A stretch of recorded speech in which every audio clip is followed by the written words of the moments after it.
हम चाहे कितनी नमाजें पढ़ लें, चाहे कितने रोज़े रख लें, चाहे कितनी इबादतें कर लें, हज कर लें, लेकिन हमारा आपसी ताल्लुक़ एक दूसरे से अगर अच्छा नहीं है तो हमारी इबादत बेकार है। याद रखिएगा, बहुत अहम चीज़ बतला रहा हूँ मैं। अल्लाह के रसूल सल्लल्लाहु अलैहि वसल्लम से एक सहाबी ने सवाल किया है कि हम जहाँ रहते हैं मेरे पड़ोस में 2 औरतें हैं। एक औरत ऐसी है जो बहुत नमाज पढ़ती है, बहुत रोज़े रखती है, तहज्जुद भी पढ़ती है, उसकी कभी कोई नमाज क़ज़ा नहीं होती है, रोज़े भी रखती है, बहुत इबादत करती है, लेकिन समाज के लोगों के साथ, पड़ोसियों के साथ, गांव वालों के साथ, मोहल्ले वालों के साथ उसका अखलाक अच्छा नहीं है, तौर तरीक़ा अच्छा नहीं है, रहन सहन अच्छा नहीं है, लोग उससे खुश नहीं रहते हैं। तो अल्लाह के नबी सल्लल्लाहु अलैहि वसल्लम ने फ़ौरन ये नहीं देखा कि वो नमाज कितनी पढ़ती है, रोज़ा कितना रखती है, हज कितना करती है। नबी अकरम की ज़बान से फ़ौरन ये जुमला निकला, हिया फिन्नार, वो जहन्नमी है। कहाँ चली गई नमाज, कहाँ चले गए रोज़े, कहाँ चली गई तहज्जुद? पूछने वाला पूछ रहा है, अरे अल्लाह के नबी बहुत इबादत करती है, बहुत रोज़े रखती है, बहुत नमाज़ें पढ़ती है, तहज्जुद भी नहीं छोड़ती है, लेकिन इबादत गुजार तो बहुत बड़ी है, लेकिन मोहल्ले के लोग, समाज के लोग उससे खुश नहीं रहते हैं, यानी उसका अखलाक अच्छा नहीं है, उसकी ज़बान अच्छी नहीं है, लोगों से गुफ्तगू वो अच्छी नहीं करती है। अल्लाह के नबी से पूछना चाहा कि इस औरत की इबादत का क्या है, तो अल्लाह के नबी ने क्या कहा, हिया फिन्नार, वो दोज़ख में जाएगी, जहन्नम में जाएगी। कहा अल्लाह के रसूल एक और औरत रहती है हमारे बगल में, वो नमाज तो कम पढ़ती है, सिर्फ फ़र्ज़ पढ़ लेती है, नवाफिल का अहतमाम ज़्यादा नहीं करती है, सिर्फ फ़र्ज़ रोज़े रमज़ान के रख लेती है और बकिया नफली रोज़े नहीं रखती है। वो बहुत इबादत गुजार नहीं है, जितनी इबादत करना है फ़र्ज़ है उतना ही बस वो करती है, मज़ीद उसको इबादत की तौफीक नहीं मिलती, तहज्जुद नहीं पढ़ती वो, लेकिन उसके पड़ोसी उससे खुश हैं, उसका गांव, समाज, मोहल्ला, बिरादरी उससे बहुत खुश है, वो लोगों के साथ मिलती बहुत अच्छी तरीक़े से है, उसकी ज़बान से किसी को तकलीफ़ नहीं होती है, उसके अखलाक, करैक्टर, स्वभाव बहुत अच्छा है। अल्लाह के नबी ने क्या फरमाया, हिया फिल जन्ना, वो जन्नत के अंदर जाएगी। यहाँ से मैं अपनी तकरीर की शुरुआत कर रहा हूँ। तमाम यूट्यूबर मौजूद हैं, रिकॉर्ड हो रही है, और आज की ये तकरीर मेरे अपने भी channel Jarjis Ansari official channel पर भी लाइव चल रही है। जो लोग सुन रहे हैं सुन सकते हैं, देख सकते हैं। तो मैं यहाँ से अपनी तकरीर की शुरुआत करता हूँ। जो लोग अपने जहन में ये बनाकर आए हैं कि मौलाना साहब वेदों के मंत्र पढ़ेंगे, गीता और रामायण के श्लोक सुनाएंगे, वो इस जलसे से जा सकते हैं। अगर वो सुनने आए हैं तो उनको खुली इजाज़त है कि वो जाएं। हमें अपनी आखिरत देखना है, पहले हमें अपना मुआशरा देखना है, अपना समाज देखना है। रहा वेदों के मंत्र, तो माफ़ कीजिएगा वो एक ज़िमनी चीज़ है, वो दूसरी चीज़ है। हमारे सामने गैर मुस्लिम बैठे नहीं हैं।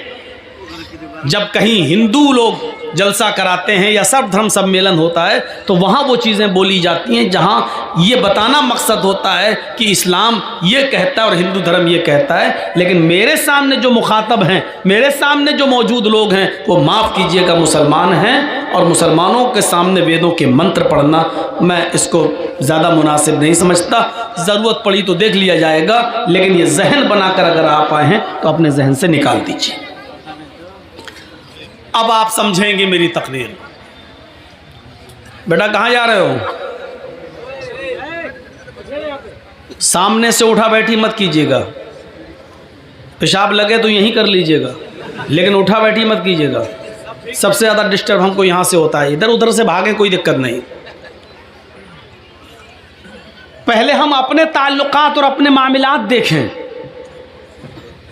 अच्छा, ये तो कन्फर्म है कि हम और आप इस दुनिया में भेजे गए हैं तो अल्लाह की इबादत के लिए भेजे गए हैं, और ये भी कन्फर्म है कि हमारे बाप आदम को जिस जन्नत से निकाला गया था और माँ हव्वा को, हमें और आपको उसी जन्नत को दोबारा पाने के लिए यहाँ भेजा गया है कि उस मकाम को दोबारा हासिल कीजिए जिस मकाम से हमने तुम्हारे बाप आदम और तुम्हारी माँ हव्वा को निकाला था।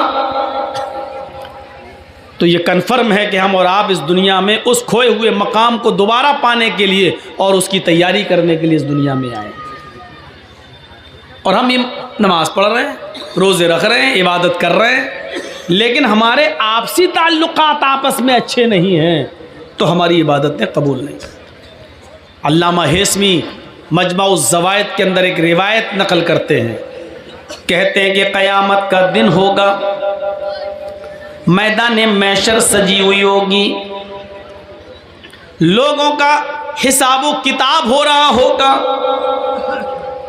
नामे आमाल लोगों को उनके हाथ में दे दिए जाएंगे, नेक लोगों को उनके राइट हैंड में सीधे हाथ में, और बदकारों को बुरे का अमल करने वालों को उनके लेफ्ट हैंड में यानी उनके उल्टे हाथ में नामे आमाल दे दिए जाएंगे।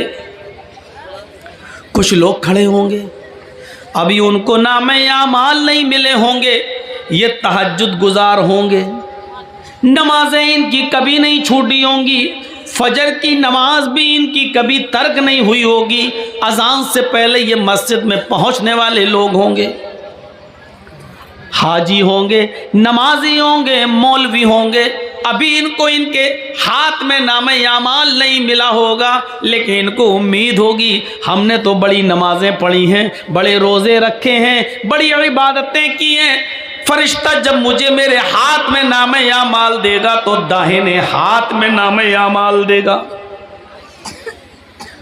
लेकिन फरिश्ता जब उसके हाथ में नामे आमाल देने आएगा तो ये अपना दाहिना हाथ बढ़ाएंगे, फरिश्ता आमाल नामा पीछे कर लेगा और कहेगा कि तुम अपना उल्टा हाथ, अपना बायां हाथ बढ़ाओ।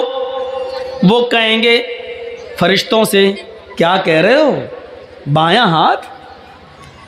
हमने तो नमाजें पढ़ी हैं, हमने तो रोज़े रखे हैं, हमने तो हज किए हैं, हमने तो तहज्जुद पढ़ी हैं, हमें उल्टे हाथ में नामे आमाल क्यों दोगे?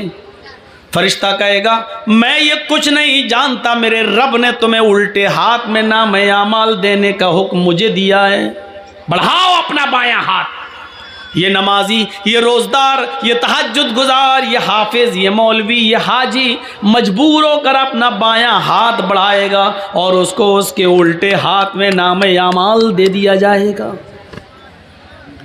अब ये बाएं हाथ में नामे आमाल पढ़ेगा, खोलेगा, देखेगा ये बुराई, ये बुराई, ये बुराई, ये बुराई, ये बुराई, हर वर्क पन्ना उलटता जाएगा, पेज उलटता जाएगा, उसमें बुराइयां ही बुराइयां लिखी होंगी। उसकी एक भी नमाज का जिक्र नहीं, एक भी रोज़े का जिक्र नहीं, एक भी हज का जिक्र नहीं, एक भी तहज्जुद का जिक्र नहीं। वो ये देखेगा, अपना नामे आमाल उठाकर बंद कर देगा, चीखेगा और चिल्लाएगा आईना हसनाती या रब्बल आलमीन, आय अल्लाह इसमें तो मेरे गुनाह ही गुनाह लिखे हैं, हमारे नामे आमाल में तो बुराइयां ही बुराइयां लिखी हुई हैं। हमने जो नमाजें पढ़ी थी वो कहाँ चली गई, हमने जो रोज़े रखे थे वो कहाँ चले गए, हमने जो हज किया था वो कहाँ चला गया, हमने जो तहज्जुद पढ़ी थी वो कहाँ चला गया, हमने जो सदका और खैरात किया था मस्जिदों में और मदरसों में जो हमने चंदा दिया था, ये नेकियां कहाँ चली गई। आईना हसनाती या रब्बल आलमीन, आय अल्लाह मेरी नेकियों का क्या हुआ, मेरी नेकियां कहाँ चली गई। आवाज़ आएगी गैब से, ओ मेरे बंदे तेरी गीबत ने, तेरी चोली ने, तेरे हसद ने, तेरे कीने ने, एक मुसलमान के खिलाफ तेरे दिल में जो नफरत थी, इस नफरत ने, इस हसद ने, इस गीबत ने, चुगली ने तेरी नेकियों को बर्बाद कर दिया, तेरी नेकियों को खत्म कर दिया। अब तेरे नामे अमाल में नेकियां नाम की कोई चीज नहीं रही। तू अपने मुसलमान भाई से जला करता था, हसद किया करता था, उसको परेशान किया करता था, उसके खिलाफ षड्यंत्र रचा करता था, पीठ के पीछे उसकी गीबत किया करता था। तेरी गीबत ने, चुगली ने, हसद ने, कीने ने, बुग़्ज़ ने, इनाद ने तेरी दुश्मनी को खत्म, तेरी नेकियों को खत्म कर दिया है। अब हमारे पास तेरे नामे अमाल में सिवाय गुनाहों के और कोई चीज नहीं। ये गीबत, ये चुगली, ये हसद, ये कीना, ये बुग़्ज़, ये इनाद, ये दुश्मनी, एक दूसरे से ये नफरत इतनी बुरी चीज है कि ये हमारी नमाजों को ख़त्म कर देती है, हमारे रोज़े को बर्बाद कर देती है, हमारी इबादतों को चौपट कर देती है। हम नमाज पढ़ रहे हैं लेकिन बाहर निकल के आए अपने भाई की गीबत करते हैं, ये नमाज हमारी ख़त्म कर दी जाती है, सवाब से हमें महरूम कर दिया जाता है। ईमानदारी के साथ बताइए, हमारे समाज में ये बुराई चल रही है कि नहीं चल रही है? ये आम हो चुका है या नहीं हो चुका है? कुरान पढ़िए, इन्नमल मुअमिनून इख्वा फअस्लिहू बैन अखवैकुम। ये दो चीज़ें हो गई। पहले तो अल्लाह ने कहा इन्नमल मुअमिनून इख्वा, सब मुसलमान मोमिन आपस में भाई हैं। पहले एक रिश्ता जोड़ा, पहले अहमियत बताई। देखो, एक मुसलमान को दूसरे मुसलमान की इज्जत उसी तरह करना चाहिए जिस तरह वो अपने भाई की करता। कोई अगर उसके भाई को गाली दे दे तो उसको बर्दाश्त नहीं होता है, ऐसे ही अगर कोई किसी मुसलमान को सताए तो इसको बर्दाश्त नहीं होना चाहिए, उसको अपने भाई की तरह समझना चाहिए। पहले एक रिश्ता जोड़ा, इन्नमल मुअमिनूना इख्वा, दुनिया के अंदर जहां भी मुसलमान है वो तुम्हारा भाई है। और फिर दूसरी चीज बताई, फअस्लिहू बैन अखवैकुम, जब तुम्हारे दो भाइयों के दरमियान किसी बात को लेकर तनाज़ा हो जाए, झगड़ा हो जाए, इख्तिलाफ हो जाए, किसी बात को लेकर मन मिटाव हो जाए, किसी बात को लेकर उन दोनों के दरमियान जुदाई हो जाए, तो ये गांव वालों की जिम्मेदारी है, ये समाज की जिम्मेदारी है, ये पूरी कौम की जिम्मेदारी है कि उन दो मुसलमान भाइयों के दरमियान उस लड़ाई को ज़्यादा दिनों तक न रहने दें, बल्कि पूरा समाज मिलकर उन दोनों को मिला दे। फासलिहू बैन अखवैकुम, समाज के लोगों को चाहिए कि उन दोनों की सुलह करा दें, उन दोनों को मिला दें। ये दूसरी चीज़ है। दो चीज़ों पर गौर करिएगा आज की तकरीर में। बस पहली चीज़ सब भाई हैं, और दूसरी चीज़ दो भाइयों के दरमियान, दो मुसलमानों के दरमियान, सिर्फ दो, यहाँ तो पूरा ख़ानदान, पूरे ख़ानदान से दुश्मनी मोल लिए हुए, सिर्फ दो मुसलमानों के दरमियान अगर गांव में कोई लड़ाई है आपस में किसी बात को लेकर, और आपको मालूम है कि ये दोनों 1 साल से नहीं बोल रहे हैं, 2 साल से नहीं, तो ये पूरा समाज गुनाहगार होगा, पूरा गांव गुनाहगार होगा। पूरे गांव की और पूरे समाज की जिम्मेदारी ये बनती है कि उन दोनों के दरमियान सुलह करा दें।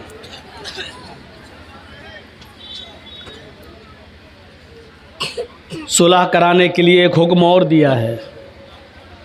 झूठ कितनी बुरी चीज़ है। कोई अगर अपने मुंह से झूठ बोलता है तो अल्लाह के नबी सल्लल्लाहु अलैहि वसल्लम ने फरमाया कि जब कोई बंदा झूठ बोलता है तो उसके मुंह से इतनी गंदी बदबू निकलती है कि उसकी बदबू से फरिश्ता 1 मील दूर भाग जाता है। यहाँ से आप अंदाज़ा लगा सकते हैं कि झूठ कितनी बुरी चीज़ है। एक हदीस में आता है कि अल्लाह के नबी से किसी सहाबी ने पूछा, अरे अल्लाह के रसूल, क्या मोमिन बुज़दिल हो सकता है? अल्लाह के नबी ने कहा हाँ, हो सकता है। दूसरा सवाल किया, अरे अल्लाह के नबी, क्या मोमिन बखील हो सकता है, कंजूस? आपने कहा हाँ, हो सकता है उसने पैसा ज़्यादा कमा लिया हो और अल्लाह की राह में ज़्यादा खर्च ना करे, कंजूस हो सकता है, बखील हो सकता है, माल और दौलत की मोहब्बत उसके दिल में आ सकती है, हो सकता है। देखो भाई, जिसको निकलना हो जल्दी निकल जाओ, अभी मैं इजाज़त दे रहा हूँ, अभी निकल जाओ, चलो। तो छोटा सा देखिए, अभी वहाँ जाके क्या करेगा, इसकी तो शादी भी नहीं हुई है।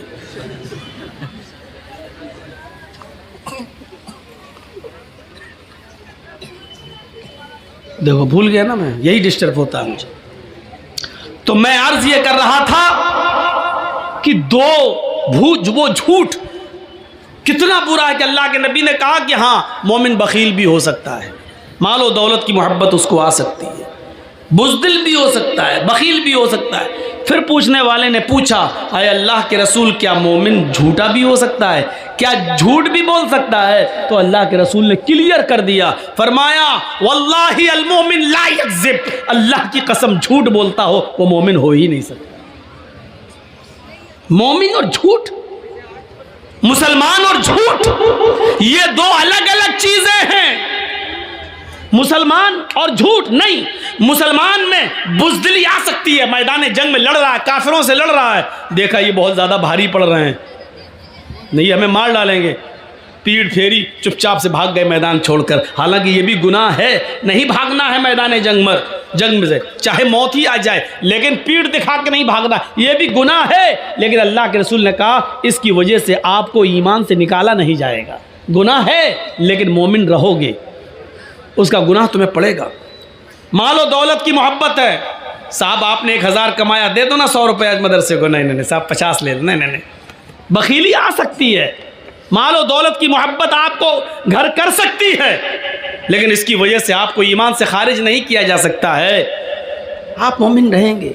लेकिन फिर पूछा क्या मोमिन झूठा भी हो सकता है? तो अल्लाह के रसूल चौंक गए और यक बैक बोले, बैक वक्त नहीं, मोमिन के अंदर झूठ की सिफत पैदा नहीं हो सकती, जो झूठ बोले वो मोमिन नहीं। लेकिन यहां अल्लाह के नबी क्या कह रहे हैं, अगर दो मुसलमान आपस में लड़ जाएं और उन दोनों में 3 दिन से ज्यादा नफरत भर जाए, 3 दिन से ज्यादा वो गुफ्तगू नहीं कर रहे हो, तो समाज मोहल्ले के लोगों को चाहिए कि उनमें सुलह कराई जाए। अगर सुलह कराने में मेहनत कर रहे हैं और सुलह नहीं हो रही है, ये लोग आपस में एक नहीं हो रहे हैं, 1000 कोशिशें करने के बावजूद भी दो मुसलमान भाई आपस में एक नहीं हो रहे हैं, लेकिन आपको मालूम है कि झूठ अगर बोला जाए तो ये एक हो जाएंगे। अल्लाह के नबी यहाँ झूठ बोलने की इजाजत दे रहे हैं। क्या कह रहे हैं? लैसल कद्दाब अल्लज़ी युस्लिहु बैनन नास, उन दो मुसलमानों के दरमियान अगर सुलह कराने के लिए, उनको एक करने के लिए अगर तुम्हें झूठ का सहारा लेना पड़े तो बोल दो, तुम झूठ बोलकर उनको एक कर दो, तुम्हें गुनाहगार नहीं लिखा जाएगा, तुम्हें ईमान से खारिज करार नहीं दिया जाएगा। यानी दो मुसलमानों को एक करने के लिए झूठ बोलने की इजाजत दे दी गई। इसी तरीके से अगर किसी की बीवी नाराज हो और मन ना रही हो तो शौहर अपनी बीवी को मनाने के लिए भी झूठ बोल सकता है, लेकिन इतना बड़ा झूठ मत बोलना कि पकड़ जाए। हाँ इतनी मोहब्बत करता हूँ, तुम कहो तो चांद तोड़ के लाएं। अबे 1 मील तो ऊपर जा नहीं सकता, तो 2,40,000 मील की ऊंचाई पे जाके चांद तोड़ के लाएगा? तो इतना बड़ा भी झूठ मत बोलना कि बीवी को यकीन ही ना आए। हल्का फुल्का झूठ जिससे वो मान जाए शौहर बोल सकता है, इजाज़त है, इसके अलावा और कहीं नहीं। तो मेरे भाइयों, आप अंदाज़ा लगाइए कि एक मुसलमान का दूसरे मुसलमान के साथ क्या मामला है कि अगर झूठ बोलकर भी उन दोनों को एक किया जा सकता है तो कर दो। इससे अंदाज़ा लगा सकते हैं कि झूठ जो इतना बुरा हो कि बोलने वाले के मुंह की बदबू से फरिश्ते 1 मील दूर भाग जाते हों, और यहाँ इजाज़त दे रहे हैं अल्लाह के रसूल, अगर उन दोनों को एक करने के लिए झूठ का सहारा लेना पड़ रहा तो ले लो। इन्नमल मुअमिनूना इख्वा, सारे मुसलमान आपस में भाई भाई हैं। भाई का मतलब जानते हो? ट्रेन पे आप सफ़र करिए, कितनी जल्दी दोस्ती हो जाती है। जर्जी साहब दिल्ली से बैठे कलकत्ता आ रहे हैं, ट्रेन में बैठे हुए हैं, मेरी सीट इधर है, मेरी सीट के सामने एक और मुसलमान भाई बैठा। एक मिसाल दे रहा हूँ, पूछना नहीं कब का वाक़या है, एक मिसाल दे रहा हूँ। सामने एक और मुसलमान भाई बैठा हुआ है, हम उसको नहीं जानते, वो हमें नहीं जानता। मैंने उसको देखा, लग रहा है मुसलमान, उसने हमको देखा, हाँ ये भी मुसलमान। सलाम अलैकुम वालेकुम। अच्छा माशाल्लाह। कहाँ जा रहे हो? कलकत्ता। कोलकाता। अच्छा, मैंने पूछा अच्छा भाई आप कहाँ जा रहे हैं? कोलकाता। मैं भी वही जा रहा हूँ, कलकत्ता। थोड़ी और हमदर्दी बढ़ गई। अच्छा आपका नाम क्या है? जी जी जी, मेरा नाम मोहम्मद असलम। आपका नाम क्या है? मेरा नाम मोहम्मद जर्जीस। माशाल्लाह। और थोड़ी कुर्बत बढ़ गई। धीरे धीरे धीरे धीरे उसी ट्रेन में, अभी 24 घंटे का सफ़र है, तो 4 घंटे में ही इतनी मोहब्बत बढ़ गई कि आप चाय ख़रीद रहे हैं तो एक नहीं दो, एक मुझे पिला रहे हैं, एक आप। मैं कोई चीज़ ख़रीद रहा हूँ तो आपको दे रहा हूँ, एक आप एक मैं। थोड़ी और कुर्बत बढ़ी। अच्छा कहाँ जाओगे? कोलकाता में मडिया बुरुज। आप कहाँ जाएंगे? अरे साहब मैं भी वहीं जा रहा हूँ। लीजिए, और कुर्बत बढ़ गई। अब ये कुर्बत इतनी बढ़ गई कि मैं किसी स्टेशन पर पानी भरने के लिए उतरता हूँ तो वो आदमी मेरे सामान की देखरेख कर रहा है, क्योंकि ये हमारा भाई है, सफ़र का साथी है।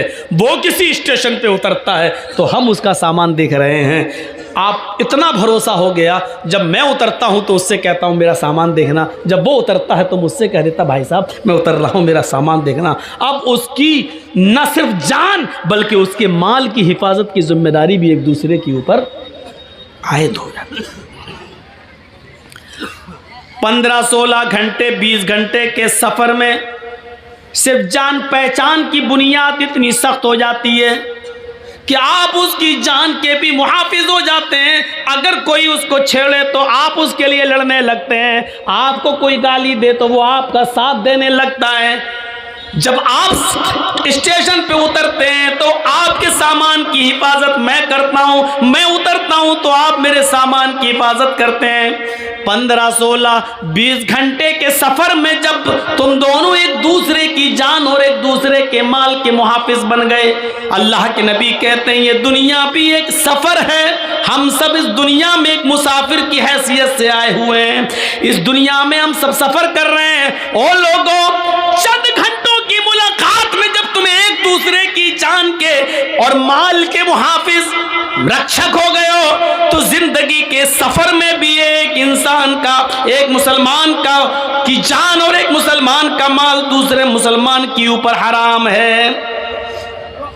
अल्लाह के रसूल ने हज्जतुल विदा के मौके पर जो खुतबा दिया था, उस खुतबे में आपने यही जुमले कहे थे, इन्ना दिमाअकुम व अमवालकुम हरामुन अलैकुम का हुर्मत यौमिकुम हाजा फी बलदिकुम हाजा फी शहरिकुम हाजा।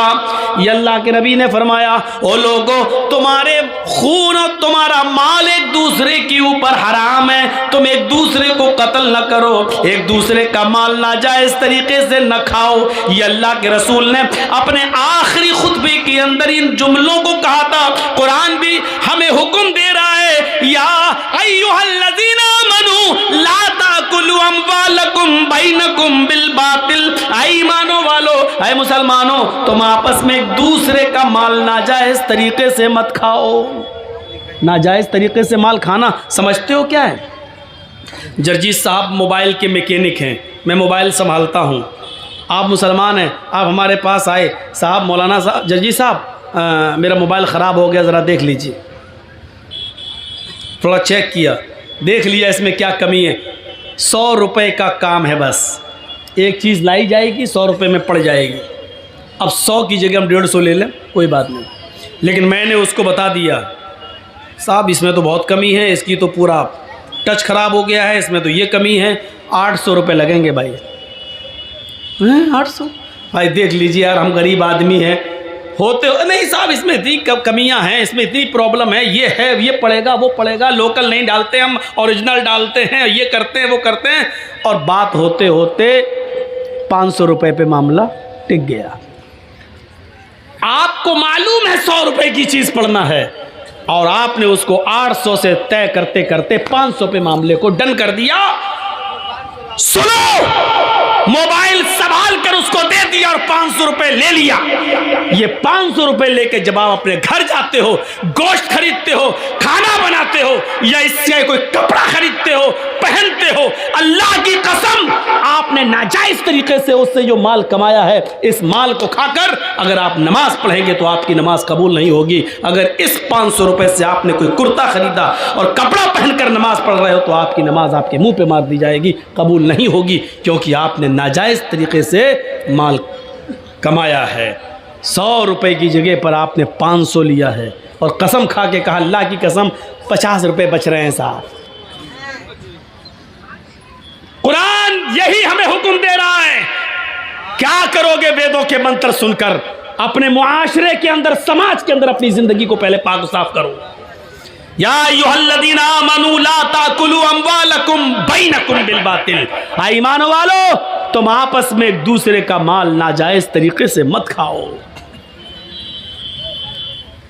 हम मुसलमान हैं, मुसलमान का ही माल खा रहे हैं नाजायज तरीके से। हम उसी के लिए कुआं खोद रहे हैं। पता नहीं शाम तक कस्टमर आया कि नहीं आया, इसी को बलि का बकरा बनाओ और पूरे दिन की कमाई इसी से हासिल कर लो। अब आप कहोगे मौलाना हमने तो तय कर लिया, चोरी थोड़ी की है, उसको बोल दिया 500 लगेंगे, उसने कह दिया ठीक है। हम लोगों ने तो तय किया है। हाँ, आपने तय किया है, लेकिन आपने ये भी तो कहा कि 800 लगेंगे, इसमें ये पड़ेगा वो पड़ेगा। आपने उसको क्लियर क्यों नहीं किया? 100 रुपए की चीज आएगी लेकिन मैं 800 लूंगा, देना हो तो दो, आप क्लियर कीजिए। साहब ऐसे बोल देंगे तो कौन आदमी हमसे सही कराएगा? तो आप 100 की जगह 150 ले लीजिए। आप मेहनत कर रहे हैं लेकिन 100 की जगह आप 500 लेंगे और ये कह के लेंगे कि अल्लाह की कसम हमें 50 बच रहे हैं, अपनी औलाद की कसम 50 बच रहे हैं, हमें प्रॉफिट नहीं हो रही है, हम सिर्फ लागत ही लागत ले रहे हैं, हम आपसे कमा नहीं रहे हैं। ये कहकर आप ये नाजायज तरीका है पैसा कमाने का। इसी तरीके से कोई भी बिजनेस आप कर रहे हैं, कपड़ा बेच रहे हैं, 100 रुपए का कपड़ा 500 रुपए में आप बेच रहे हैं, आपको मालूम है 500 बताएंगे तो 300 में बिकेगा, लेकिन वो कपड़ा आपको मालूम है कि अगर 150 में भी बिक जाए तो हमें फायदा है, 50 रुपए बच रहे हैं, लेकिन आपकी नीयत पहले से ये है 500 बताएंगे 300 तक पे हम डन कर देंगे, लेने वाला लेगा। ये भी नाजायज एक किस्म है पैसा कमाने की। मेरे भाइयों, इस तरीके से नहीं। काजी शुरैह जिसको हजरत अली ने काजी बनाया था, जज बनाया था, इनको एक घोड़ा खरीदने की जरूरत पड़ी। मार्केट में घोड़ा खरीदने के लिए जाते हैं और सुनो, अब आपके पास से जो भी आदमी उठे उसको हाथ पकड़ के बिठा दो जमीन पर। सुनने भी आना चाहेगा, आगे भी बैठेगा, जर्जी साहब की शक्ल भी दिखनी चाहिए और उठ के भी भागेगा। सब शुगर के मरीज हैं क्या? पेशाब ज्यादा आता है क्या? ये देखो ये देखो ये देखो, जितना समझाया उतना ही और।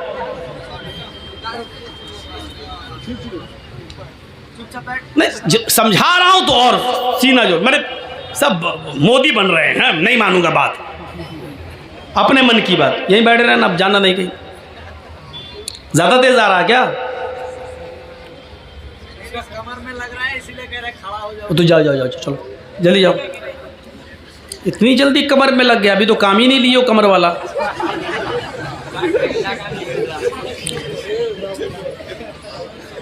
तो मेरे भाइयों सुनिए, ये भी एक किस्म है नाजायज माल की। काजी शुरैह ने एक घोड़ा खरीदना चाहा और घोड़ा खरीद रहे हैं तो घोड़े वाले से पूछा, घोड़ा बेच रहे हो? कहाँ, कितने का? उसने कहा 400 दिरहम का। काजी शुरैह ने कहा देखूं 400 का है या 300 का, ये तो चलाने के बाद पता चलेगा। क्या मैं तुम्हारे घोड़े को चला सकता हूं? थोड़ी देर के लिए मैं ट्राई कर सकता हूं? काजी शुरैह, घोड़ा बेचने वाले ने कह दिया ले लो। ये हमदर्दी हमारे अंदर भी आनी चाहिए, यही इस्लाम है। काजी शुरैह उस घोड़े पर बैठे और उसकी लगाम पकड़ी और चला कर देखा और फिर लौट कर आए, एक चक्कर लगाकर कहने लगे घोड़े वाले, सच बताओ कि ये घोड़ा तुम कितने का दे रहे हो? उसने कहा 400 दिरहम का। नहीं, तुम्हारा घोड़ा तो 400 से भी ऊपर का है। मैंने इस घोड़े की रफ्तार से अंदाज़ा लगाया है, शायद तुम किसी मजबूरी में तुम बेच रहे हो। मुझे सच बताओ घोड़े की सही कीमत क्या है? कहा नहीं, मैं तो 400 दिरहम मुझे मिल जाए, मुझे जो ज़रूरत है उतना ही मैंने बता दिया। काजी शुरैह ने कहा कि नहीं, तुम्हारा घोड़ा 500 दिरहम का है। घोड़ा बेचने वाले ने कहा इधर सुनिए, इधर देखिए, यतीमों की और गरीबों की और मजबूरों की जमीन कम पैसों में खरीदने वालों, जानते हो कि 2 लाख रुपए की उसकी जमीन है, लेकिन उसकी माँ बीमार है, उसकी बेटी बीमार है, उसको ज़मीन बेचकर अपनी बेटी का इलाज कराना है, इसलिए मजबूरी में वो 1.5 लाख की देगा।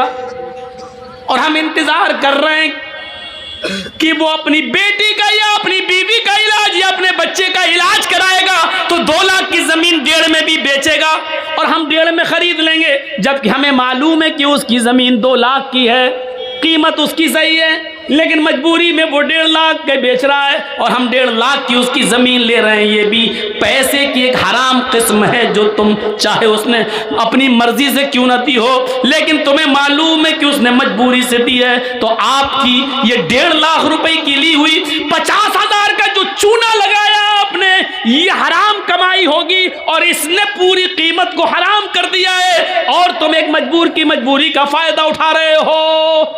ये माफ किए जाने लायक जुर्म नहीं है। सुनो, काजी शुरैह कहते हैं तुम्हारा घोड़ा तो 500 दिरहम का है, तुम 400 क्यों मांग रहे हो? उसने कहा सुनो, 400 दिरहम की मुझे ज़रूरत है, मैंने कीमत 400 मांगी है, अगर आप 500 देना चाहें तो ये आपकी मर्जी, वरना मेरी तरफ से सिर्फ 400 फिक्स है। यही कहेगा बेचने वाला। साहब आपको अच्छा लग रहा है और 500 देना चाहते तो दे दीजिए, लेकिन हमारी तरफ से 400 है। काजी शुरैह कहते हैं मैं एक और चक्कर लगाता हूँ। उन्होंने एक और चक्कर लगा कर देखा और देखकर फिर लौट कर आते हैं और कहते हैं घोड़े वाले, तुम अपनी मजबूरी नहीं बताना चाहते हो, मत बताओ, लेकिन मैंने दोबारा तुम्हारे घोड़े को चला कर देखा तो मैं यकीन के साथ कह सकता हूं तुम्हारा घोड़ा 500 से भी ऊपर का है, ये 600 दिरहम के लायक है। घोड़ा बेचने वाला फिर कहता है काजी साहब मेरी तरफ से 400 दिरहम है, अगर आप 600 दे दें 500 दे दें तो ये आपकी मर्जी है, लेकिन मेरी तरफ से 400 दिरहम उसकी कीमत है। काजी शुरैह कहते रुको, एक और चक्कर लगाया और आकर कहते हैं कि तुम्हारे घोड़े में कोई कमी नहीं है, ये घोड़े की कीमत तो 700 दिरहम भी तुम बताओ तो मुनासिब है। उसने कहा 400 मेरी तरफ से, ऊपर आप अगर जो दे देंगे वो बखुशी मैं कबूल कर लूँगा। काजी शुरैह एक और चक्कर लगाते हैं और चक्कर लगाने के बाद आते हैं और अपने पॉकेट से 800 दिरहम निकाल कर देते हैं और कहते हैं तुम्हारा घोड़ा 800 के लायक है, ये पकड़िए कीमत। अब तुम किसी मजबूरी में अगर 400 का बेच रहे हो तो ये तुम्हारी मजबूरी हो सकती है, लेकिन मैं तुम्हारी मजबूरी का नाजायज़ फ़ायदा नहीं उठाऊंगा। मैंने जो मुनासिब समझा और तुम्हारे घोड़े की जो कीमत होती है वो मैंने अपने हिसाब से बिल्कुल जायज़ दी है, ये 800 दिरहम के लायक तुम्हारा घोड़ा है। काजी शुरैह ने 800 दे दिए, मांगे 400 दे दिए 800 और साथ में क्या कहा, मैं तुम्हारी मजबूरी का फ़ायदा नहीं उठाता हूं, इसलिए मैंने 800 दे दिए हैं, जिस लायक है तुम्हारा घोड़ा। आए बबुला बोना के लोगों, अहमदाबाद वालों, कटियार के लोगों, कभी तुमने किसी मजबूर की मजबूरी को समझते हुए कभी 2 लाख की ज़मीन को 2.25 लाख भी देने की कोशिश की है? कभी किसी गरीब की 2 लाख की ज़मीन को 2.5 लाख में भी खरीदा है, ये सोचकर कि चलो वो अपनी बेटी का इलाज करा लेगा, चलो उसकी माँ को कैंसर है वो अपनी माँ का इलाज करा लेगा, हमारी ज़मीन पड़ी रहेगी, 2 की जगह 2.5 में हम बेच ले रहे हैं, 2-3 साल में उसकी कीमत बढ़ जाएगी, हम तो फिर कमा लेंगे। क्या कभी हमने किसी मजबूर की मजबूरी का फायदा को देखते हुए उसकी 2 लाख की ज़मीन को 2.5 लाख में लेने की कोशिश की है? नहीं, 2 की ज़मीन को 1.5 में तो लेने वाले इस महफिल में भी हज़ारों मिल जाएंगे, सैकड़ों मिल जाएंगे, बहुत मिल जाएंगे, लेकिन 2 लाख की ज़मीन को 2.5 लाख में लेने वाला एक भी नहीं मिलेगा। अगर उठवाया जाए तो एक भी नहीं मिलेगा। मेरे भाइयों, इस्लाम ये कहता है किसी की मजबूरी का नाजायज़ फ़ायदा न उठाओ। ये एक मुसलमान का दूसरे मुसलमान के साथ ये हमदर्दी होनी चाहिए। चोरी, डकैती, ये सारी चीजें हराम माल की किस्म है। इसी तरीके से किसी मुसलमान को सूद पर रुपया देना, साहब तुम्हें मजबूरी, हाँ 1 लाख रुपए दे दो, मेरी बेटी की शादी है, हम 1 साल में लौटा देंगे। 1 साल में लौटाओगे तो 1,25,000 लूँगा। का ठीक है दूंगा। 1,10,000 दो, ठीक है दूंगा। ये भी हराम माल की एक किस्म है। किसी को हम मदद तो कर रहे हैं, कर्ज तो दे रहे हैं, लेकिन शर्त ये लगा रहे हैं कि 1 लाख रुपए की जगह पर हम 1 साल के बाद तुमसे 1,40,000 लेंगे, 1,20,000 लेंगे, बढ़ के लेंगे, क्योंकि हमारा पैसा जा रहा है। अगर हमारे पास होता तो 1 साल में हम कितना कमाते, लिहाजा हम 20,000 तुमसे ज़्यादा लेंगे। और आपकी मजबूरी है, आपने ले लिया और उसने 1 लाख की जगह 1,20,000 तय कर दिया। जानते हो ये ज्यादा रकम क्या क्या कहलाती है? सूद। या अय्युहल्लज़ीना आमनू ला ताकुलुर रिबा ज़आफ़न मुज़ाफ़तन, है मुसलमानों तुम सूद ब्याज को दुगना और चौगुना करके मत खाओ। सुनिए, जिसने 1 लाख रुपया दिया, बदले में 5 महीने 6 महीने के बाद 1 साल के बाद 1,10,000 1,20,000 लिया, उसने कितना बड़ा जुर्म किया है। इस्लाम की नजरिए से देखना चाहते हो तो सुनो, अल्लाह के नबी फरमाते हैं अर्रिबा सबऊन हुबन, अर्रिबा सबऊन हुबन व ऐसरुहा अयन कि हर रजुलु उम्महू। 1 लाख देकर 1,10,000 लेने वालों सुनो, 1 लाख देकर 1,20,000 लेने वालों सुनो, अपने मुसलमान भाई का नाजायज फायदा उठाने वालों सुनो। अल्लाह के नबी फरमाते हैं, मोहम्मद रसूलुल्लाह फरमाते हैं, जिसने 1 देकर 1,20,000 लिया, 1 देकर 1,10,000 लिया, ये सूद है। और सूद के 70 दर्जे हैं। सबऊना हुबन, सूद के 70 दर्जे हैं। ये 70 दर्जों में जो तुमने 1 लिया है, कितना बड़ा जुर्म किया है, उसका सबसे हल्का जुर्म क्या है, सबसे हल्का दर्जा क्या है? आई सरूहा अयन कि हर रजुल उम्महू, एक आदमी अपनी मां के साथ निकाह कर रहा है। एक मर्द, एक नौजवान अपनी मां के साथ निकाह कर ले, निकाह हो जाएगा। हदीस में निकाह का लफ्ज है अयन कि हर रजुल उम्महू, मर्द अपनी मां के साथ निकाह कर रहा है। कहने का मकसद क्या बता दूं, जरा सुनो सूद खाने वालों, सुनो निकाह का लफ्ज क्यों कहा है। अल्लाह के रसूल ने कहा जैसे कोई मर्द अपनी मां के साथ निकाह कर रहे, निकाह होगा ही नहीं। माँ कितनी खूबसूरत हो, बेटा माँ के साथ निकाह पढ़ रहा है, मौलाना जर्जी साहब निकाह पढ़ा रहे हैं, अल्हम्दुलिल्लाह नहमदुहु व नस्तईनुहु व नस्तगफिरुहु, या अय्युहल्लज़ीना आमनू तक़ुल्लाह हक़्क़ तुक़ातिही व ला तमूतुन्ना इल्ला व अन्तुम मुस्लिमून, या अय्युहन्नासु तक़ू रब्बकुमुल्लज़ी ख़लक़कुम मिन नफ़्सिन वाहिदा व ख़लक़ मिन्हा ज़ौजहा व बत्थ मिनहुमा रिजालन कसीरन व निसाअ वत्तक़ुल्लाहल्लज़ी तसाअलूना बिही वल अरहाम इन्नल्लाह काना अलैकुम रक़ीबा, या अय्युहल्लज़ीना आमनू तक़ुल्लाह व क़ूलू क़ौलन सदीदा युस्लिह लकुम अअमालकुम व यग़फ़िर लकुम ज़ुनूबकुम व मन युतिअल्लाह व रसूलहु फ़क़द फ़ाज़ फ़ौज़न अज़ीमा। ये निकाह में ये 3 आयतें पढ़ी जाती हैं 3 जगह से, हमने पढ़ दी और निकाह कर भी दिया माँ के साथ। लेकिन इन कुरान की आयतों के पढ़ने के बावजूद माँ बेटे पर हलाल नहीं होगी, यानी निकाह नहीं होगा। पूरा कुरान पढ़ दिया, उसके बाद निकाह पढ़ा दिया, फिर भी निकाह नहीं होगा।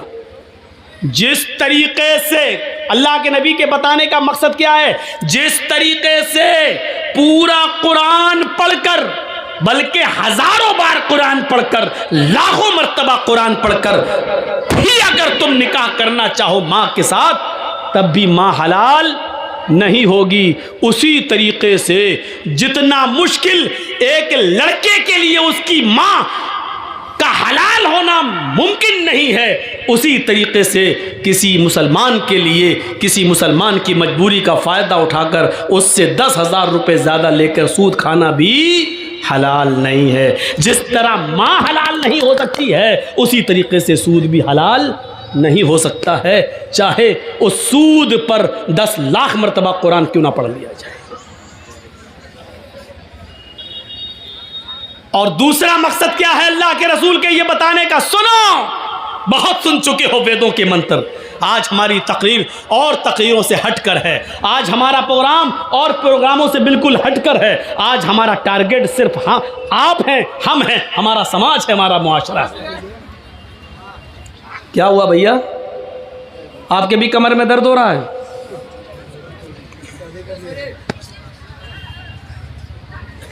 फोन आ गया किसी का? रात में 2 बजे किसका फोन आ सकता है भाई? अब हंस रहे हैं।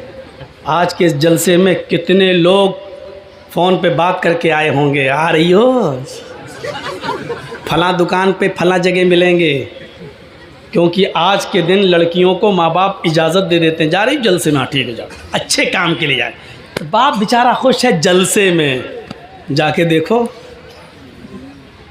मुआयना करके देखो, ऐसा लगेगा जैसे एक कुतिया के पीछे 10-10 कुत्ते लगे होंगे। घूम के देखो, मुआयना करके देखो। ये मिसाल मैं हर जगह दे रहा हूँ, कल भी दी थी, परसों भी दी, आज भी दे रहा हूँ, और इसको कल भी दूंगा। जहाँ जहाँ देखूंगा हालात वहाँ दूंगा।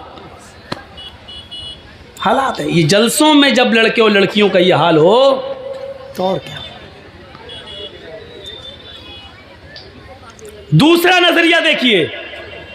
पहली बात, जिस तरह माँ के साथ चाहे कितनी मर्तबा निकाह किया जाए माँ हलाल नहीं हो सकती, उसी तरह सूद भी हलाल नहीं हो सकता। दूसरा मकसद, दूसरा बताने का मकसद क्या अल्लाह के रसूल का? जिस तरह कोई लड़का अपनी माँ के साथ निकाह करके अपनी माँ को रख ले और माँ को के साथ हम बिस्तरी करें, तो पूरा समाज उसको कितनी बुरी नज़र से देखता है कि देखो अपनी माँ को रखे हुए हैं, देखो अपने माँ के साथ शादी कर ली। समाज इसको बर्दाश्त नहीं करेगा कि कोई शख्स अपनी माँ के साथ निकाह करके अपनी माँ को अपनी बीवी बना कर रखे। तो समाज जिस तरह इस आदमी से नफरत करता है कि जो अपनी माँ को रखे हुए हो, इसी तरह समाज और गांव को चाहिए, मुआशरे को चाहिए कि सूद खाने वाले को इसी नफरत की नज़र से देखे, इससे भी बुरी नज़र से देखे, क्योंकि ये तो सबसे हल्का दर्जा है। 69 दर्जे इससे भी ऊपर हैं सूद के और ब्याज खाने वाले के, ये तो हल्का दर्जा है। 70 दर्जे हैं, ये हल्का है, तो इससे 70 गुना ज़्यादा बुरा उस आदमी को समझा जाए जो सूद खाता है। अब सोचो, सूद खाने वाले का हमारे मुआशरे में सोशल बाइकाट होना चाहिए। ना इसकी लड़की लेना चाहिए, ना इसको लड़की देना चाहिए, ना इसकी शादी में बैठना चाहिए, ना इसको शादी में बुलाना चाहिए, ना इसके खुशी में शामिल होना चाहिए, ना इसके मौत मिट्टी में शामिल होना चाहिए।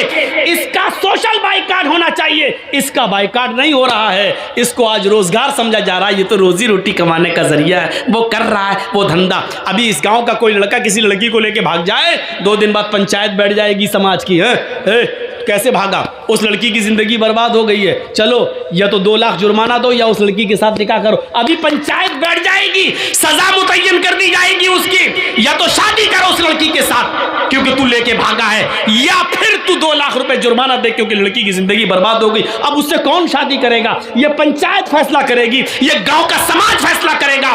गांव के समाजियों, गांव की पंचायत में बैठने वालों, एक शख्स जब नमाज छोड़ता है तो उसकी पंचायत क्यों नहीं बैठती है? एक शख्स सूद खा रहा है, आपके गांव में 1 लाख देता और 1,25,000 लेता है, उसके खिलाफ आप पंचायत क्यों नहीं बिठाते हैं? एक्शन क्यों नहीं लेते हैं? ये आदमी तो इतना बुरा है, सूद खाने वाला, इतना बुरा तो वो शख्स भी नहीं है जो अपनी मां के साथ जिना कर रहा है। जब उससे भी गंदा सूद खाने वाला है तो आप ऐसे आदमी को समाज में बर्दाश्त कैसे कर रहे हैं और आपके समाज में यह आदमी रह कैसे रहा है? मत कहो मौलाना गांव का मुखिया ही ऐसा है। अरे हो मुखिया हो, सरपंच हो, MLA हो, MP हो, मौलवी जर्जीस के जूते की बूट के नीचे नहीं समझता। कुरान और हदीस के आगे कोई अहमियत नहीं है इनकी। जर्जीस भी सूद खाएगा तो ये हदीस उसके ऊपर भी लागू होगी। कुरान और हदीस किसी को नहीं छोड़ता है। साहब मुअज़्ज़ज़ आदमी हैं, ऐसा मत बोलिए। मैं किसी का नाम थोड़ी ले रहा हूं, मैं किसी का नाम नहीं ले रहा हूं। जो भी इसमें इन्वॉल्व है बुरा है।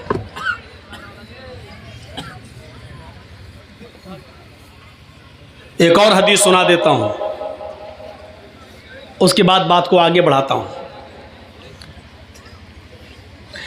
दिरहमु रिबा याकुलहु अर्रजुलु व हुवा यअलम अशद्दु मिन सित्ततिन व सलासीन ज़नियतन। रवाहु तबरानी। यह हदीस इमाम तबरानी ने लाए हैं। इस हदीस को अल्लामा अलबानी ने सही करार दिया है। अपनी सिलसिलतुल अहदीस सहिया के अंदर इस हदीस को सही करार दिया है। सुनिए इस हदीस का तर्जुमा। आय हाय हाय, सुन लो, माथा पटको और सूद खाने वाले अपनी औकात देखें, कितना गिरा दिया है उनको अल्लाह के नबी ने। 25,000 तो बहुत हो गया। 1 लाख देकर 1,25,000 लेना, 1 लाख देकर 1,10,000 लेना, ये तो बहुत हो गया। या दिरहमुर रिबा। भैया आगे वाले बोले नहीं, बात ना करें, आप जा सकते हैं, आपको इजाज़त दे रहा हूं मैं, लेकिन गुफ्तगू नहीं। सुनिए, मैंने पहले ही कह दिया, आज की तकरीर और तकरीरों से हटकर है, समाज के अंदर ये चीज़ आनी चाहिए। दिरहमुर रिबा, 1 दिरहम खाना, दिरहम और रिबा, सूद का, ब्याज का 1 दिरहम, 1 रुपया मान लो। सऊदीया में दिरहम इस वक्त जो दुबई का दिरहम है वो 18-20 रुपए में चल रहा है। यही बहरैन के दिरहम का हाल है। सऊदी में तो रियाल चलता है, दिरहम तो है नहीं। तो जहाँ दिरहम चल रहा है 20 रुपए से ज़्यादा कीमत नहीं, चलो 20 रुपए मान लो। दिरहम और रिबा, 1 दिरहम जिसने खाया वह हुआ यअलम, और वो जानता है कि ये सूद है। यानी 100 रुपये दिए और 1 महीने के बाद कहा नहीं अब 120 दो, तो 1 दिरहम हो गया। 20 रुपये का 1 दिरहम मान लो। इसका ये मतलब नहीं कि 20 से नीचे वाला जायज़ है, 1 रुपया ही सूद का क्यों ना हो वो भी हराम है। और सुनिए, जिसने 1 दिरहम खाया जानता है कि ये सूद का है, खा लिया, जुर्म कितना बड़ा है मालूम है? अशद्दु मिन सित्ततिन व सलासीन ज़नियतन। सित्ता 6, सलासीन 30, 6 और 30 जोड़िए, 6 + 6 + 30 कितना हुआ? 36 ज़नियतन, जिना। गोया कि उसने 36 मरतबा जिना किया। 1 रुपया जिसने सूद का खाया जानते हुए कि ये सूद है, ये 1 दिरहम 36 मरतबा जिना से भी ज़्यादा सख्त है। 36 मरतबा जिना करना आसान है, लेकिन सूद का 1 दिरहम 36 मरतबा जिना करने से भी संगीन जुर्म है। क्या रह गया?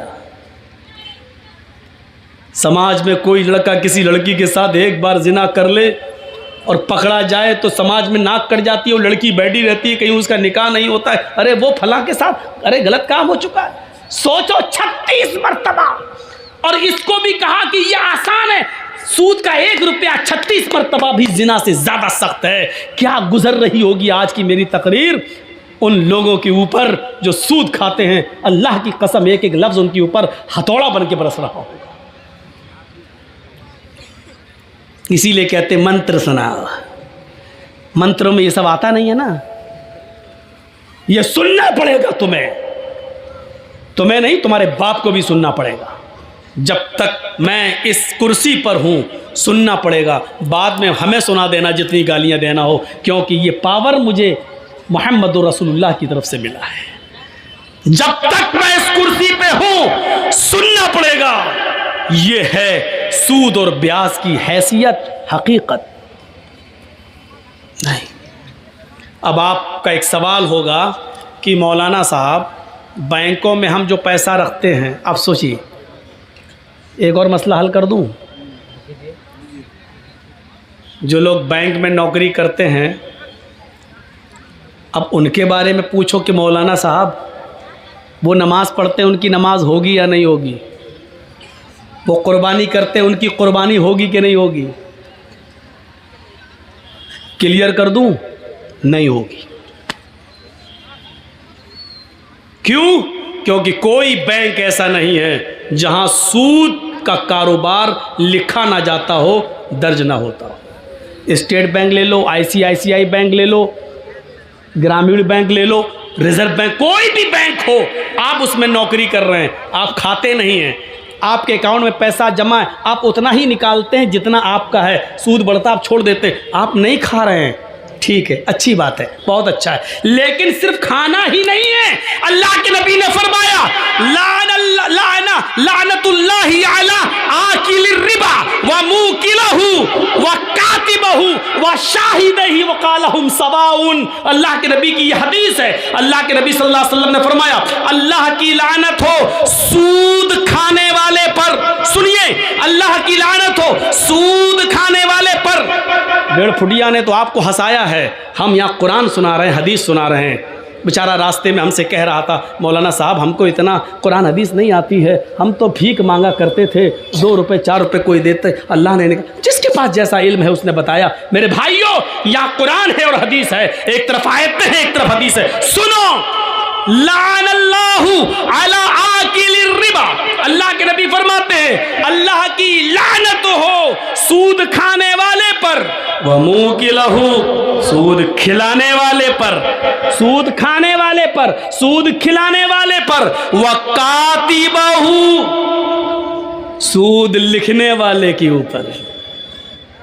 जर्जी साहब सूद खाते नहीं हैं, किसी को 1 लाख दे के 1 10 भी नहीं ले रहे हैं। बैंक में मेरा भी पैसा 1 लाख जमा है, 1 साल के बाद निकालना है तो 1 ही लाख निकाल रहे हैं, जो बढ़ गया ब्याज तो हम नहीं ले रहे। नहीं साहब, ब्याज हम नहीं खाएंगे, लेकिन हम बैंक में नौकरी कर रहे हैं। आपका 1 लाख का 1,03,000 हो गया, हम लिख तो रहे हैं, हम चढ़ा तो रहे हैं कि 1,03,000, आपका बढ़ गया, लिख तो रहे हैं हम 1,03,000। ये लिखने पर भी लानत।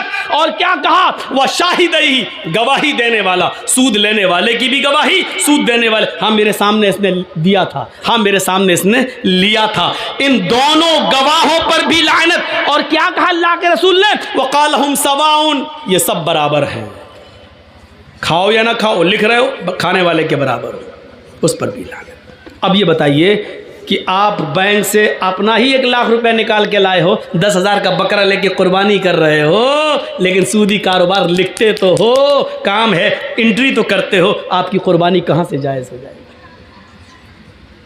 आप नहीं खा रहे, लिखते हैं, खाने वाले के बराबर हैं।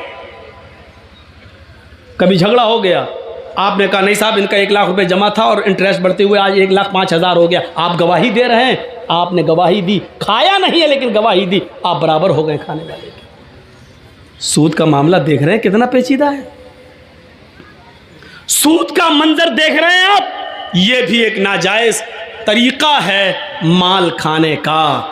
या अय्युहल्लज़ीना आमनू ला ताकुलू अम्वालकुम बैनकुम बिल बातिल, ईमानो वालो तुम एक दूसरे के माल को नाजायज तरीके से, बातिल तरीके से मत खाओ। मदद करना सीखो, ताउन करना सीखो।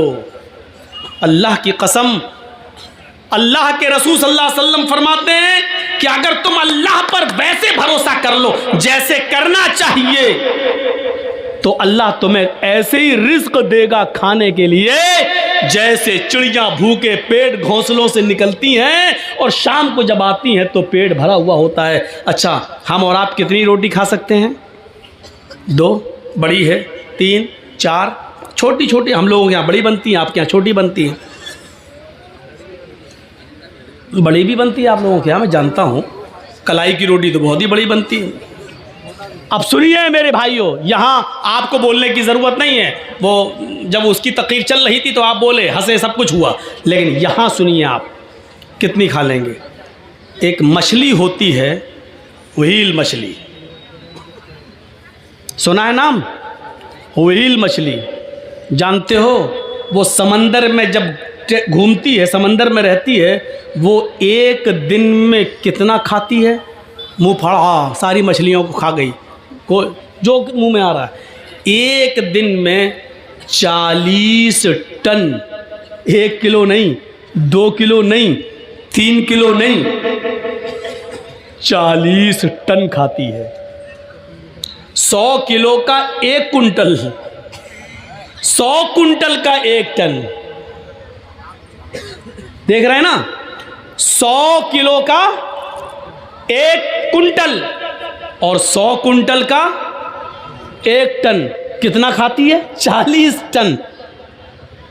कितने दिन में? एक दिन में। मेरा रब वो है जो व्हील मछली को भी समंदर की तारीकी में, अंधेरे में 40 टन उसको खाना खिलाता है, 40 टन उसके पेट में पहुंचाता है। उस मछली को भी भूखा नहीं सोने देता है। आए 2 रोटी, 3 रोटी, 5 रोटी के लिए सूद खाने वालों, चोरी करने वालों, डकैती डालने वालों, तुम्हें अपने रब के ऊपर भरोसा क्यों नहीं है? मेरा रब तो 40 टन, 100 टन का 100 किलो का, 100 कुंटल का 1 टन, 40 टन मछली को, व्हील मछली को खिलाता है। मेरा रब तो उसको भी भूखा नहीं सुलाता है। तुझे अपने रब के ऊपर भरोसा क्यों नहीं रहा है? तू अपने भाई की मजबूरी का फायदा क्यों उठा रहा है? तू उसको 1 लाख देकर 1,10,000 क्यों ले रहा है? तू उससे 100 रुपए की जगह पर 500 रुपए क्यों ले रहा है? तू कैसा मुसलमान है? तुझे अपने रब के ऊपर भरोसा क्यों नहीं रहा? तुझे अपने रब की, अपने अल्लाह की जात के ऊपर तवक्कुल क्यों नहीं रहा? तो तवक्कुल कर, भरोसा कर। मेरा रब जब उस मछली को भूखा नहीं सोने देता है, तू तो अशरफुल मखलूकात है, तू तो अफजल है, तू तो सबसे बेहतर है, तू तो नमाज पढ़ने वाला और रोजा रखने वाला है, तू अपने रब को अच्छी तरीके से जानता है, तू मुसलमान भी है, ला इलाहा इल्लल्लाह पढ़ता भी है, तू नमाज का भी पाबंद है, फिर तुझे अपने रब के ऊपर भरोसा क्यों नहीं है? तू अपने रब के ऊपर भरोसा कर। अल्लाह कहता मेरे बंदो मेरे ऊपर वैसे ही भरोसा करो जैसे करना चाहिए, तो हम तुम्हें भी वैसे ही रिस्क देंगे, रोजी देंगे, जैसे हम चिड़ियों को देते हैं। वो सुबह उड़ती हैं तो भूखी होती हैं, लेकिन शाम को जब वो जंगलों से अपने घोंसलों में जाती है तो उनका पेट भरा हुआ होता है। हम तुम्हें भूखा उठाएंगे जरूर, लेकिन भूखा सुलाएंगे नहीं। तुम भरोसा तो करो मेरे ऊपर। हम तो मुसलमान हैं, हमें क्यों नहीं देगा? हमारा रब तो वो है, हमारा परवरदिगार तो वो है जो काली रात में, काले जंगल में, काले पहाड़ पर काले रंग की जब चींटी चलती है तो इतनी बुलंदी से वो उस चींटी को भी देखता है। उसके जब पैर के रखने की जो आहट होती है, हमारा रब उस आहट को भी सुन लेता है, उसको भी ग़िज़ा देता है। अल्लाह ने उसको पेट दिया है तो ऐसी नाक भी दी है उस मामूली चींटी को कि हम अपने बगल की, अपने हाथ की चीज को नहीं सूंघ पाएंगे, लेकिन उस चींटी को देखो, उसकी ग़िज़ा 1 मंजिल की दूरी पर रखी है, 2 मंजिल पर रखी हुई है, लेकिन उसकी नाक में अल्लाह ने इतनी स्पिरिट दे दी, इतनी स्ट्रॉन्ग बना दी, खुशबू सूंघने की उसको ऐसी शक्ति दे दी कि वो अपना रोजी रिस्क तलाश करने के लिए 2 मंजिल पर चली जाती है। मेरा रब उस चींटी को भी हौसला देता है, उसको भी नाक दिया है, उसको भी रोजी देता है, मछलियों को भी देता है। अरे हम किसको क्या देंगे? हम अपने दोस्तों को दस्तरखान पे बिठाएंगे, खिलाएंगे, लेकिन अपने दुश्मन को हम देखना भी गवारा नहीं करेंगे। शादी मेरे बेटे की है, हम अपने यार दोस्तों को बुलाएंगे, लेकिन अपने दुश्मन को हम नजरअंदाज कर देंगे। मेरे भाइयों, हम दोस्तों को खिलाएंगे, पिलाएंगे, लेकिन दुश्मन को भूल जाएंगे, उसकी तरफ नजर उठाकर भी नहीं देखेंगे। मेरा रब तो वो है जो दोस्त को भी खिलाता है, दुश्मन को भी खिला रहा है, नमाज पढ़े उसको भी दे रहा है, न पढ़े उसको भी दे रहा है, वो उसको भी देता है, और जो मूर्तियों की पूजा कर रहा है वो उसको भी दे रहा है। उसकी नजर में खाने और पीने में कोई इम्तियाज नहीं। ओ मेरे बंदो, जब हम काफिरों को दे सकते हैं तो तुम्हें क्यों नहीं दे सकते? तुम तो मेरे करीबी बंदे हो। मेरा रब तो वो है जो दोस्त दुश्मन नहीं, वो सबको देता है।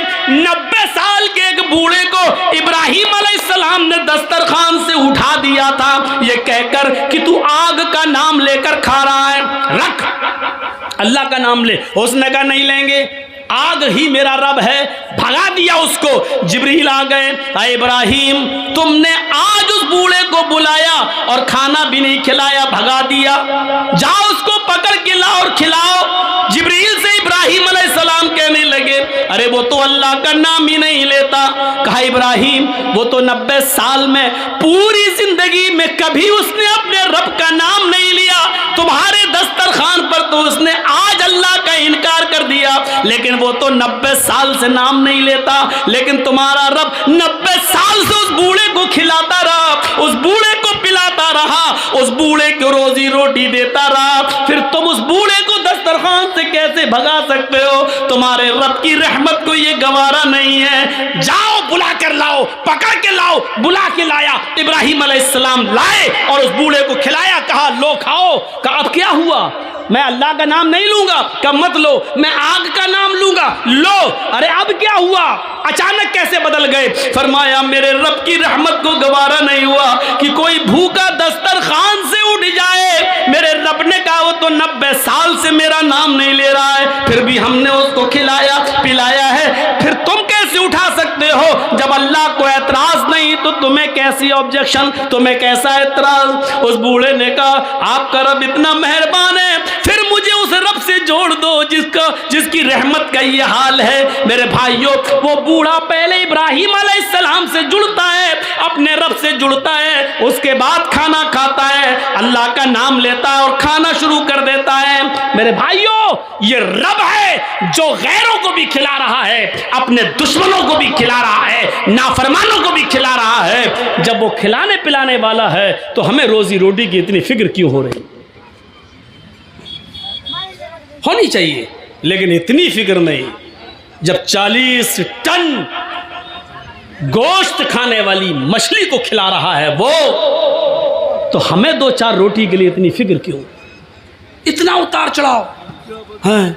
क्या होगा? कल कहाँ से खाना आएगा? 1 महीने बाद हम रिटायर हो जाएंगे सरकारी नौकरी से, फिर हमारे बच्चों को कौन देखेगा? हमारी 4 बेटियां हैं, हमारी बेटियों की शादी कैसे होगी?